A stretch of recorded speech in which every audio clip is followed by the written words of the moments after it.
everybody. Today we are here with astrologer Ellias Lonsdale. He has been doing this for 52 years and he has a really cool system of doing astrology that he's going to be sharing with everybody today. I'm really excited about this one. You want to say hey and hey, or however you want to. Okay, let's start with my questions. What first got you into astrology? Who were your influences, your teachers? Yeah. Okay. I was in 1969 in New York City, where I grew up. I was in a commune, which was secretly a cult, not a cult, but a cult, which was common in those days. In other words, we were trying to be this hippie commune, and we were, but behind the scenes, there was a lot of control and a lot of manipulation.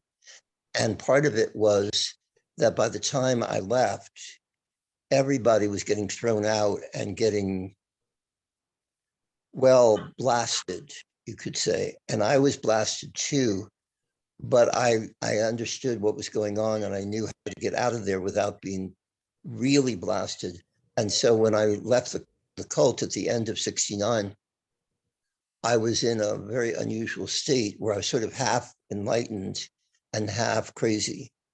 And back in those days, that was not that uncommon, but it was pretty extreme, my state. So a few months later, in the end of March of 1970, I visited in Boston another similar cult commune called Fort Hill with Mel Lyman.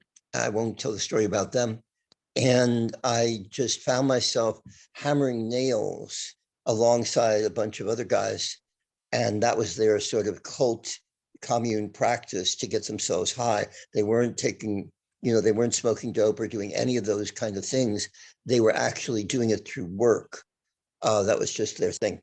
So I was not used to that. And it got me so high in that direction that after a few hours, I was just in a state. And so one of the guys that got me in there, Joe Pisces, they were very into astrology, this group. Ours was not. He showed me Heaven Knows What by Grant Luai, Taurus Sun, Sagittarius Moon. I didn't even know I had a Sagittarius Moon. I knew nothing about astrology. I wasn't interested, I thought. And what he showed me was very compelling. It was the first thing anybody had said to me in a few months that seemed to know something about me that I needed to know. So I decided to, when I left there, to phone one of the other members of the cult who was an astrologer and ask her, well, what should I read? This is what happened. She said, well, Dean Rudyard, The Pulse of Life, you've got to read that. That's a good place to start, or anything by him, but especially that. So I went to this bookstore in New York City and got that book and started to read. And the book was so enlightening, and from the first page, so the kind of thing I could get, that within 10 minutes, I was hooked. And so I started to read astrology books. All the first ones, the very first ones were Dean Rudyard, who I later got to know.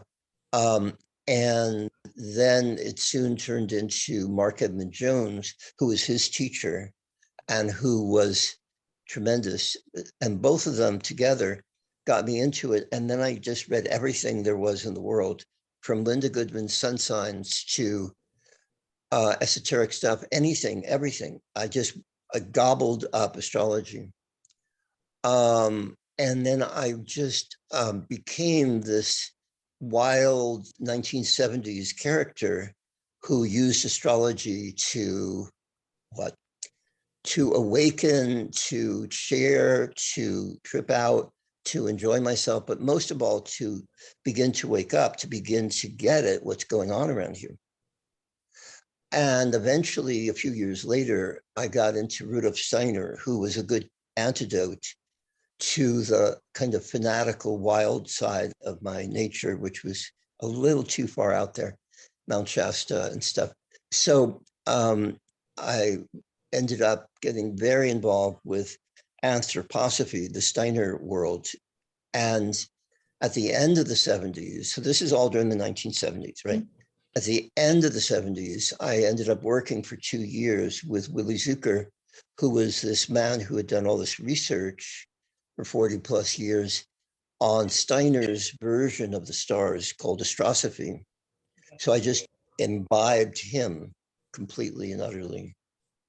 And there was one other teacher just before that in 78, whose name is Anne-Marie Colton. Her books are still out there. She's not known as an astrologer. She's not an astrologer. She is a psychic, a sort of Christian mystic, esotericist. And but in her books, there is a very strong astrological component. And I met with her. I knew somebody involved with her, and just she could read your stars without the chart. She read my stars without my chart, just direct, just etheric astronomy, as she called it. And so she really got me going into another direction, another dimension. So that's how it all started. And then eventually I became very strongly driven to do things in my own very individual way, particularly because I'm a very practical person in a kind of a cosmic vein. And so I always wanted to do incredible readings for people. That was my main, and classes. So once I got into that, I had to really discipline myself and refine everything and keep it very strong, very clear. And that's what I've been doing ever since. Just working on it, research, tremendous amount of research, doing so many readings and, keeping track of everything without computers. The strangest thing about me is I don't use computers at all. To draw up charts, to do anything, I just am so nature-based that I can't go to techno worlds. And I know that that's just absurd in today's world, but it's true of me. No, I actually, is it because I have heard that about you, and I think that's very unique too.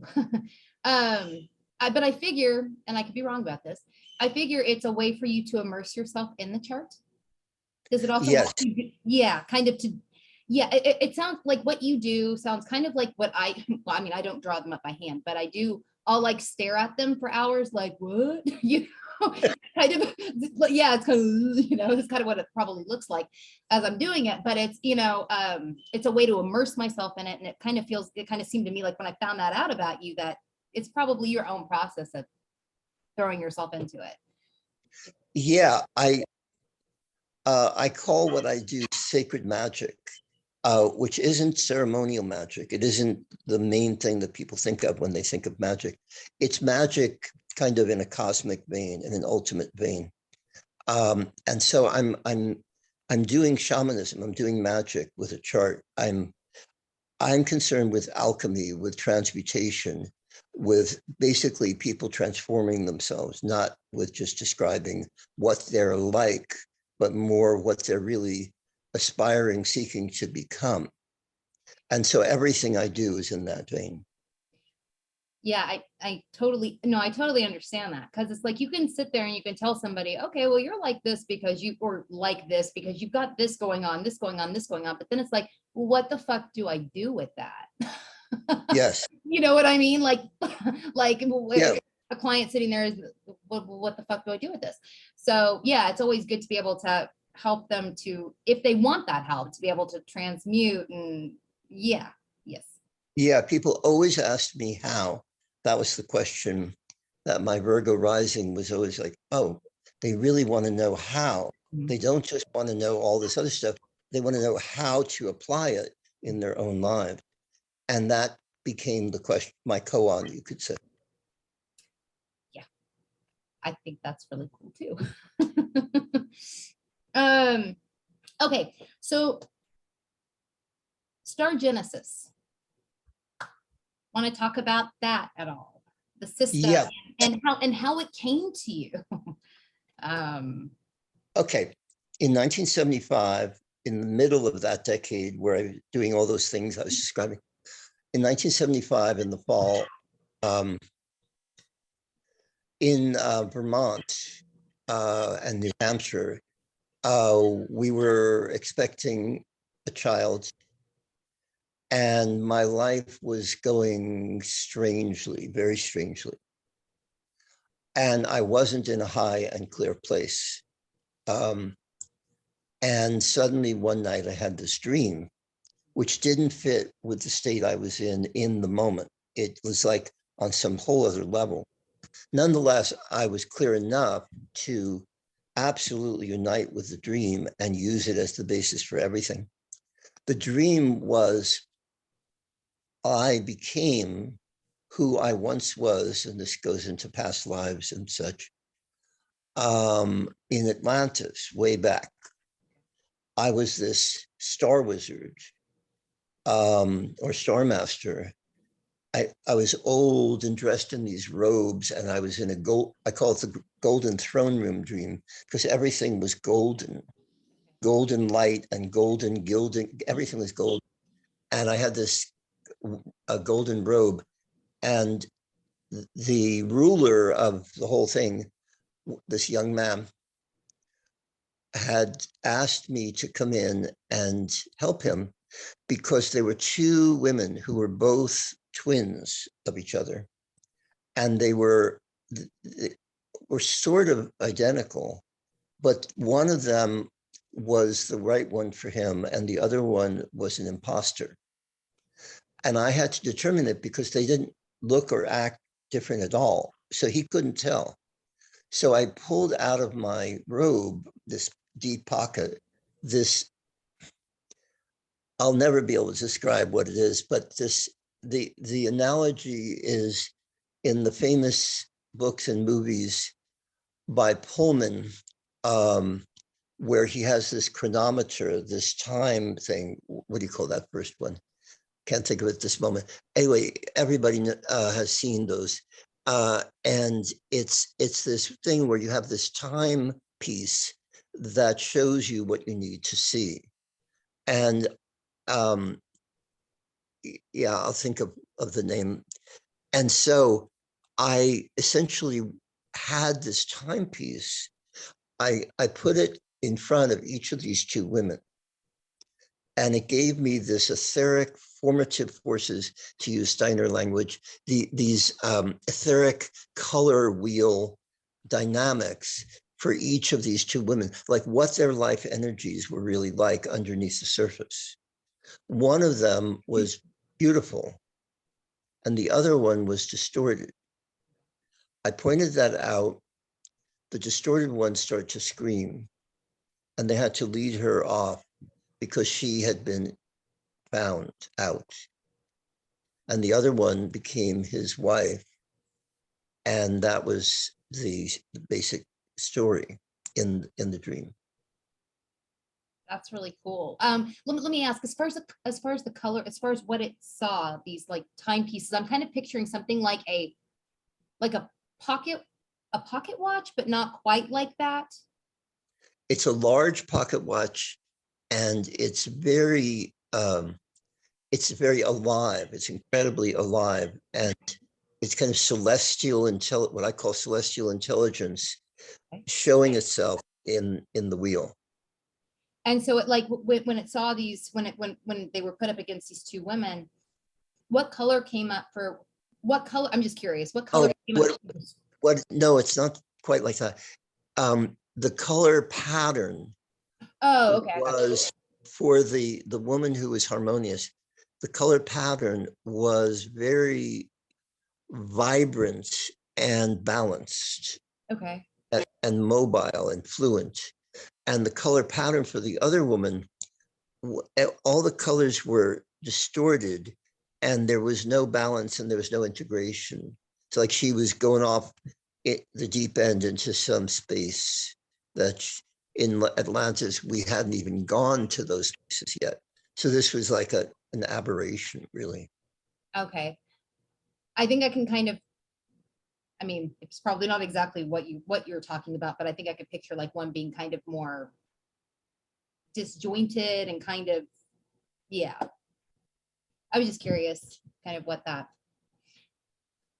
In essence, I've been doing that ever since. I've been using that. I developed a whole system that I call Star Genesis around that. And from your website, I have written Star Genesis, your system of astrology, which is the inner wisdom of the stars and the direct guidance from Christ and Sophia, a myriad of spirit sources and angels, all who represent the planets, the degree frequencies, and the constellations that live and speak within us. Yeah, that's part of it. Yeah. Yeah. I mean, Yeah. I'm about to show the. No, I mean, we never fully go into things in these things like that, because I mean, this is a big story. I'm not going to try to tell it all, but it's a big story. It's a whole different thing, whole different way. Yes, it is. Yes, it is. Do you mind if I show the chart now, or show how it? Go ahead. Okay. Let me pull up screen share. Let me do share screen. Okay.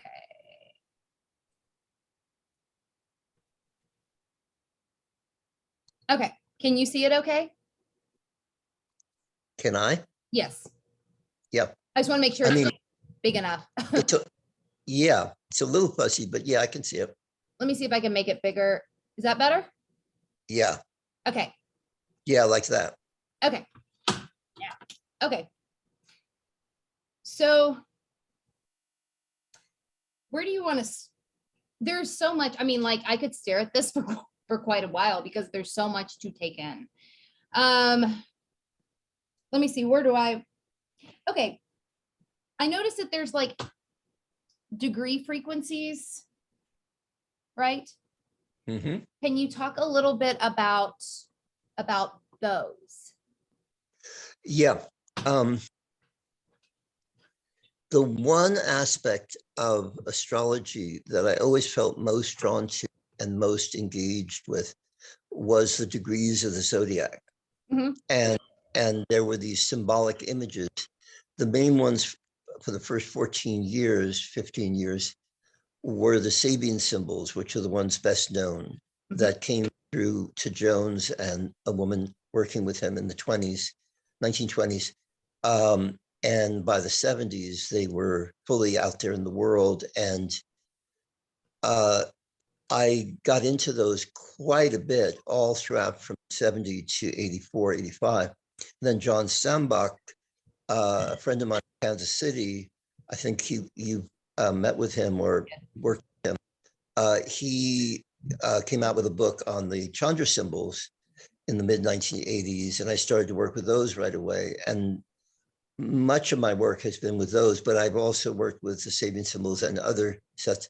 And so eventually it also ended up with an exploration of the degree frequencies, that every second degree of the zodiac, every fifth, every 12th, that they're different, that they have their own characteristics. And that's where I've done a tremendous amount of work, especially recently, so that essentially, if you had your sun in 18 Aries in the 11th house, then not only would I look up the Chandra symbol, I wouldn't look it up, I know it, but I would work with the Chandra symbol, let's say, for 18 Aries for you. And then I would also feel into the 18, what that represents. Okay. Okay. That's and the degree frequencies again, they're this part that you see where my mouse is? Just because I'm just trying to point it out to people watching so they know what it is this right here, right? The frequency 8, frequency 20, frequency 9. Say that again. Like, okay, like do you see where my mouse is on the wheel where it's moving? Oh, yeah. those are the degree I just want to make sure that I'm correct about that. These are the degree frequencies, correct? Yeah. Okay. And then I noticed that there's one over here with the in breath. And well, my picture thing is in the way, but it's the is it the out breath? Yes. That's the one over here. Right. Yeah. Oh yeah. This is a mandala of opening into a greater dimension. And it's got all of that you eventually, all of it becomes an integral part of it. Yeah. And then, okay, the way that this is kind of, and I could be wrong about this, but like the in breath is like the ascendant, kind of. Is that right? It's the whole area around the ascendant. Like this. Yeah. Okay. Okay. And then the heavenly crown would be like the midheaven, the out breath. Yeah. But from what I also understand, the in this particular system, the root is where we come in. Is that correct? Yeah. And the earth root, which traditionally they call the nadir or other names like that, is to me a much more fundamental reality than astrologers tend to give it. You have to realize that my entire orientation is earth centered. Even though I'm a cosmic cookie from way back, everything has come all the way through to the earth. And that's where we come. Everybody thinks that we come in on the ascendant, but we're actually conceived there. And then we go around backwards through, and we actually come through the root. We're born into the world in the depths of the womb. We're not really born just in an open state of action, as people think. We're sort of grounded in here. We're pulled down here. The spiritual practice that originally got to me the most was being part of births. I have 7 children, and there were other children involved too, mostly home births. And in those births, I got it, how it was working, and how the newborn doesn't just kind of float around. They come, boom, right in here. And that's why sometimes they cry or they do whatever, because it's so intense to be in this magnetic field. That makes a lot of sense, actually. Yeah, I mean, I've only been a part of one birth, my son's, but I know what you're talking about. That yeah. Mm-hmm. Let me see. As far as this goes, okay, tell me a little bit about the Star of Destiny, if you want to. Okay, so phases of the moon. Yeah, I guess this is a typical story of mine. So recently they celebrated the 50th anniversary of the Rainbow Family Gatherings. They had another gathering in Colorado. This just happened last week. They've been meeting every year in July. And they first met in a park near Boulder, Colorado. And I went to that first gathering. We didn't know it was the first gathering of 50, but anyway, we went to this thing. And we couldn't get to it right away because there was some question of whether they would even allow this to happen. So there was some negotiation going on. So we all had to spend a couple of days in Boulder. And while I was there, I ran into this astrologer who had written a book on the phases of the moon. And he ended up turning me on to the whole thing. And we just, I based my whole astrology then on the phases of the moon, because I was always drawn to the moon a lot. And so eventually I discovered that each phase of the moon that you could be born under, 28 phases of the moon in the system, had a ruling planet. And that ruling planet is what I call the star of destiny. So if you're born, let's say, right on the new moon, Saturn would be your star of destiny. And then if you were born a little later, then you would have the sun as your star of destiny. So it goes like the days of the week, Saturn, sun, moon, and so on, just like the days of the week. And it always starts Saturn on the angle. I know, I noticed that. I thought I did notice that. It's the ancient lunar calendar, the ancient lunar calendar. It's actually how they used these things a long, long time ago. Very cool. That's cool. Okay, so it just kind of depends on where what phase of the moon that you're born under. Yes. Okay. Let me ask you something. What if somebody like, what if somebody like happens to kind of, because like I'm looking here, right? Like the different, where they're bracketed off, like 1917 to 3208, right? And then 3208 to 4045, or you know what I mean? What happens if somebody happens to kind of cusp it? Yeah, then if it's really close to the cusp, you have to feel into intuitively what's going on here. Usually you go to the next moon phase, but it could be that they're not ready to do that. Could they actually straddle both?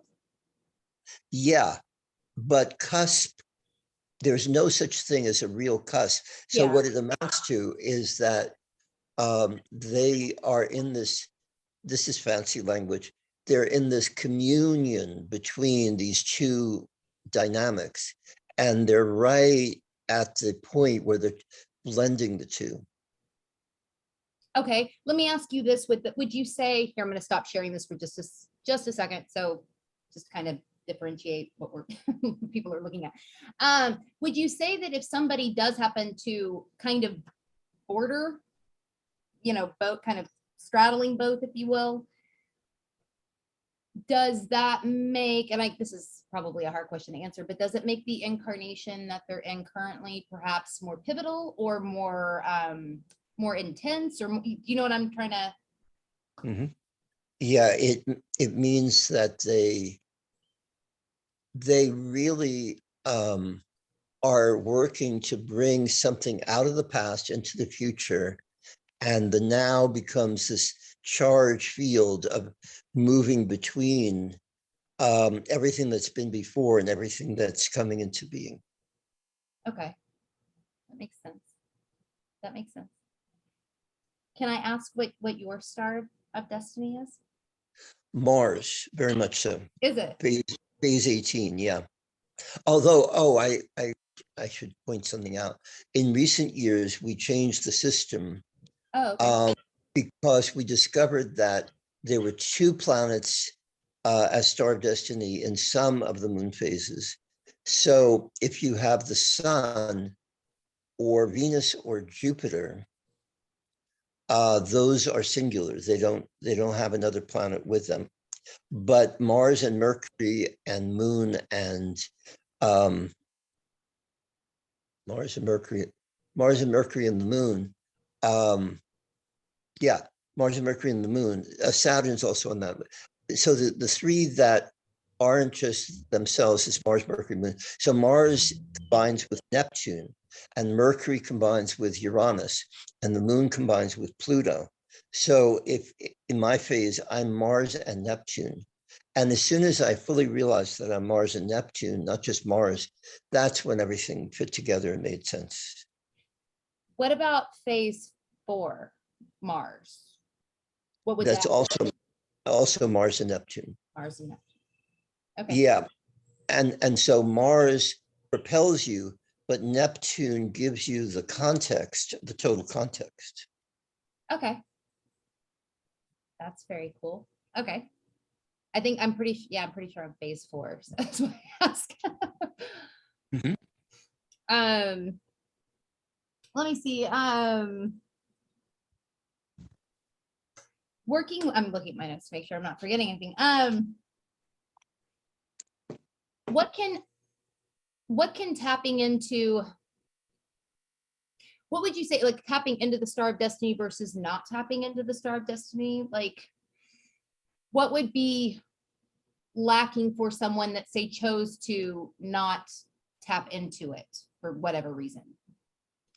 Does that question? Oh, it basically means that you don't really take up the fullness of destiny. You're more caught in the conditioned framework of the collective. Okay. So you would definitely, something would definitely be missing or lacking from, yeah. Okay. Let me ask you this also. And it is a person just, okay, like in my chart, or my regular chart, my soul dispositor is Mars and Scorpio. Mhm. And then my Star of Destiny also being Mars. Does that have any significance? I know that you're using a different system, but would that have any significance? Of course.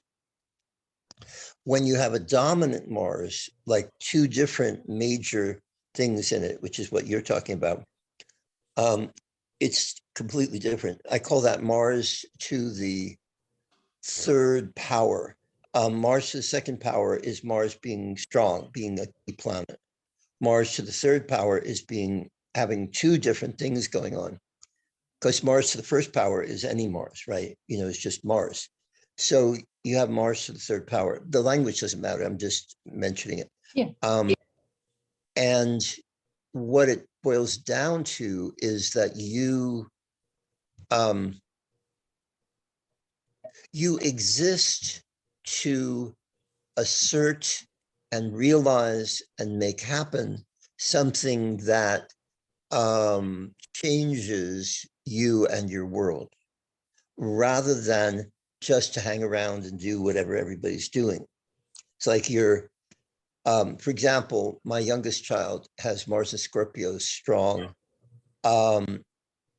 She's 13 at the moment. And she just, from birth, she's been like, okay, I'm here now. Now everything changes. Now we get to go into it. Don't even bother to try to stop. I'm going through here. I like that. Yeah. Yeah. Yeah, I can kind of be like that too sometimes, probably. Yeah. Well, thank you I was just curious about that. Thank you for indulging me with that. Okay, so something else about your system. Chiron has a special place, correct? Chiron? Uh-huh. Did you say? Yeah, I actually don't even call it Chiron. I call it Alpha Omega. Yeah. It's a whole story with that, but I won't tell you that one. But I'll put it this way. What people are calling Chiron is what I call the wounded masculine. Mm-hmm. And there's another side to Chiron, the Omega, that's the alpha side. The Omega side is a feminine androgynous energy that is trying to take hold of all of us and put us into what I call the living future.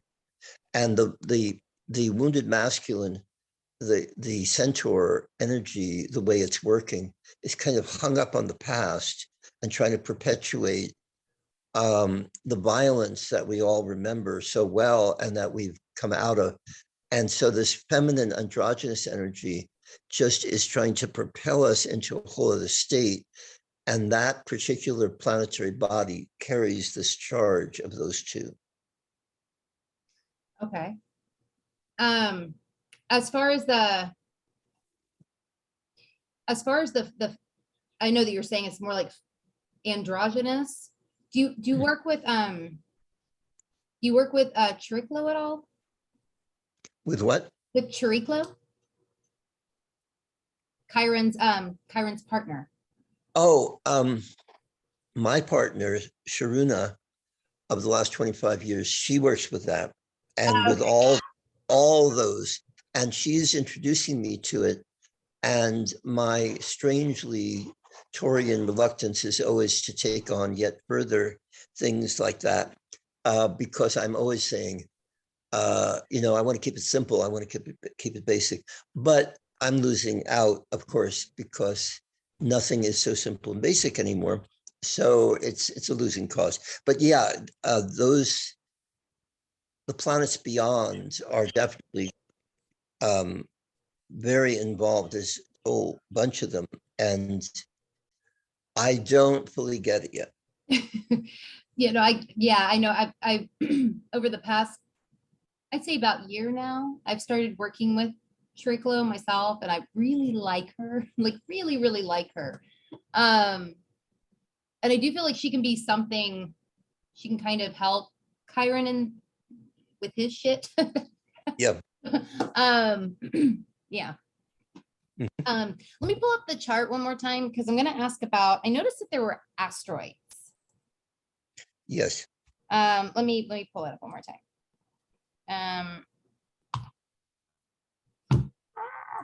Okay, here we go. So like I noticed that there's like Ceres is here, and then yeah, and then Juno, and yeah. What role do they play in? I have a distinctive attitude toward the asteroids based on experience.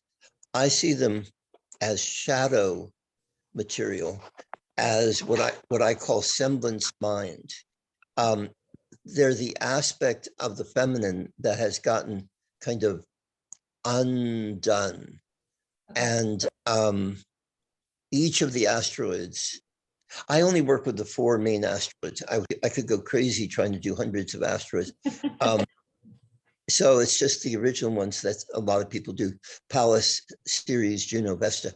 And basically they show where we take on the world's terms and get caught in the little mind, which is unfortunately a very prevalent thing going on these days. And it keeps people locked in their heads and unable to fully incarnate. Okay, so you see, okay. um is there any well, I mean, I guess this one I get, like, you've got Ceres with Cancer. Ceres is nurturing, right? So that's why I would guess that's why she's there. Am I right about that? Yes. And for example, the difficulties that Cancer has are epitomized by what Ceres is. Ceres basically is, yes, is mothering and caring and all that, but in a way that is responsible for people's psychological disturbances more than that really is a cosmic fertilization of the soul. Yeah, and I guess even like in her mythology, some people do view it as her being more over mothering. If Yes. you know what Yes. you know what I mean. Okay, yeah, I see. Yeah. I have to tell you that in a couple of minutes I have to go. We'll do another session, as you know. Yeah. But I mean, we're going to do that. We're going to do it tomorrow, and people will get it when they get it. But I happen to be driving off, traveling today. But nonetheless, let's round this off. Let's complete. That's fine. I guess yeah. I guess you want to share where you can be found. Yeah. Okay. So there's 3 places to find me besides right here, right now. One is there is a website called stargenesiswisdom.com. Stargenesiswisdom, spelled as you would think, Star Genesis. Yeah. And then there's my phone number. And I know most people don't like to give out their phone number anywhere, but I do. So my phone number is 808. This is a Hawaiian number. I used to live in Hawaii. 808-785-6800. And you can also find that on the website, but just giving that out.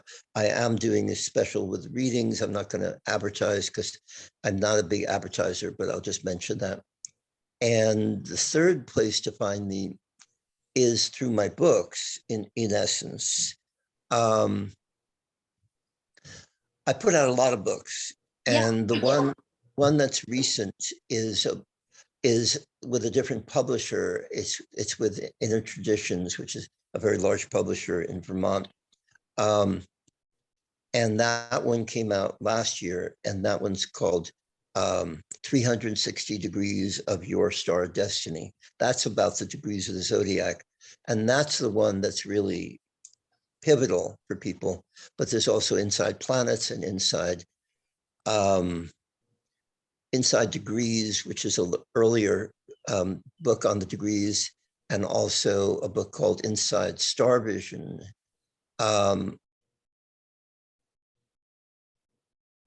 Yeah. Did you? Oh, you're muted. I think you're muted.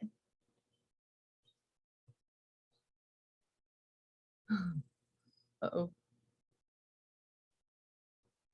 Sorry about that. No, it's okay. It happens. So anyway, I'm here, and yeah, so those are the ways to get in touch with me. Okay, and I will also put this information in the description box below so everybody can easily see it. And I want to say thank you so much for coming on and talking to me today. I really do appreciate it. This was a lot of fun. And we will be doing another one of these here very soon as well. So I guess we'll go ahead and head off. Thank you. Yes, thank you for having me. It's been great. Thank you. I'm glad. And I will see all of y'all watching this later on.